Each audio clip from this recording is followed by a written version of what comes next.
Okay, we want to spend a few minutes learning about how a bank's balance sheet is set up, how banks are internally constructed, because we need to know that to understand how the Fed manipulates the money supply. Let's pretend that we were going to start a rental house business, and the house cost $100,000. A balance sheet lists on the left assets, and our asset would be our $100,000 house. On the right, it lists liabilities and equity. It lists the claims on those assets. And so we're going to put down $10,000 and we're going to get a mortgage loan for the rest for $90,000.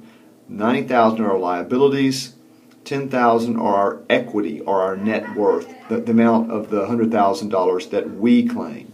We're going to apply this model to banking.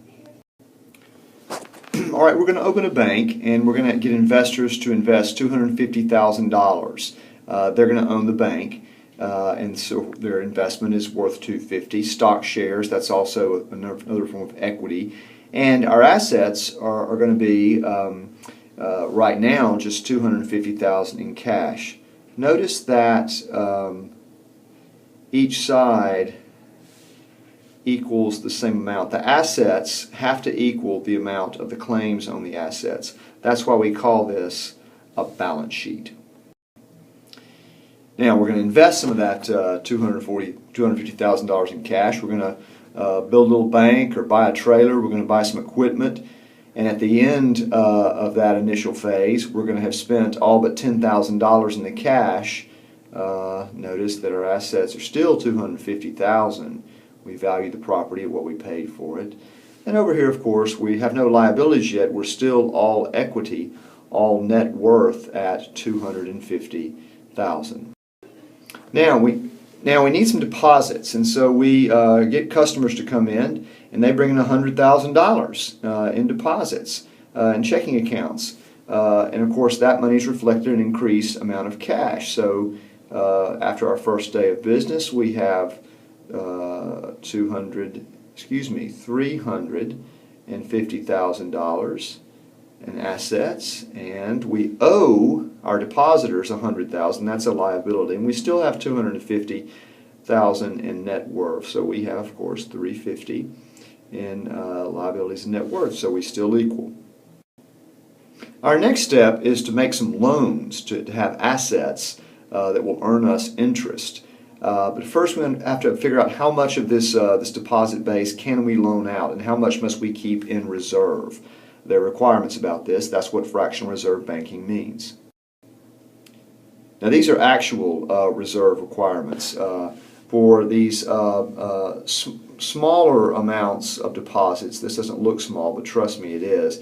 We have to keep a fairly low amount, but for anything over about $50 million, we have to keep 10% in reserve. So for all practical purposes, since most banks in America are well above $48 million in deposits, the real reserve requirement is about 10%. That may sound low to you, I don't know.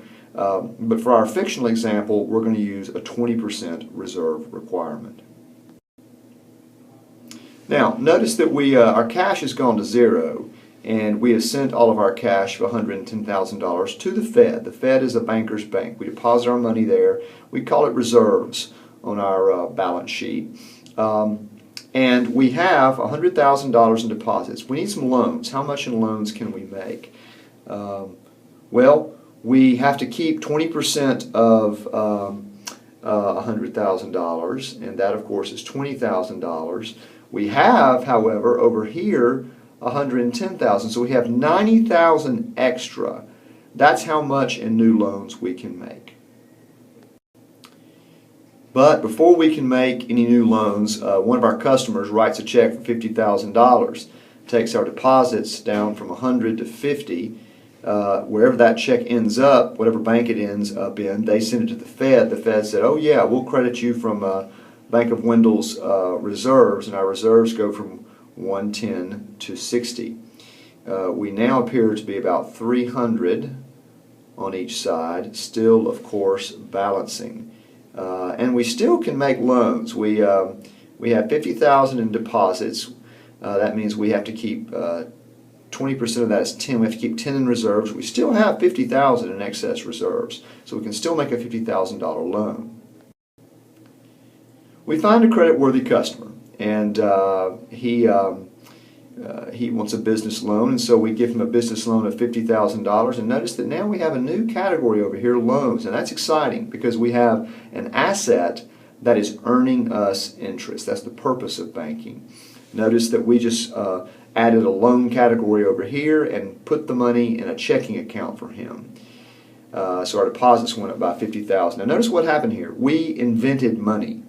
We just did an entry on a balance sheet on each side to make it balanced. We didn't actually go dig up gold, but by increasing checkable deposits, M1 money, money that he can go spend, we have created money. When banks make loans, they create money. Just like the goldsmith created money when he wrote a gold certificate for gold that he didn't have. Money was still spendable.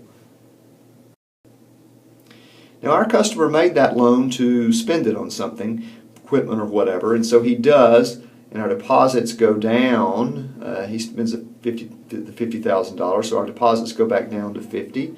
That check clears through the Fed, and our reserves go from 60 to 10. That's exactly how much in reserves we have to have, 20% of 50. So we now have 0 excess reserves. We want to make more loans, but first we've got to go get more deposits.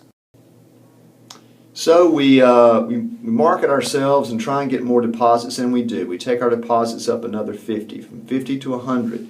Now we've got an extra $50,000 in excess reserves that we can go make a loan. And we want to do that. Loans are very lucrative. The problem is we can't find a credit-worthy customer. And so we decide, well, we want to make a little bit of money with this excess reserves of $50,000. Let's at least buy a bond. So we buy, say, a U.S. Treasury bond.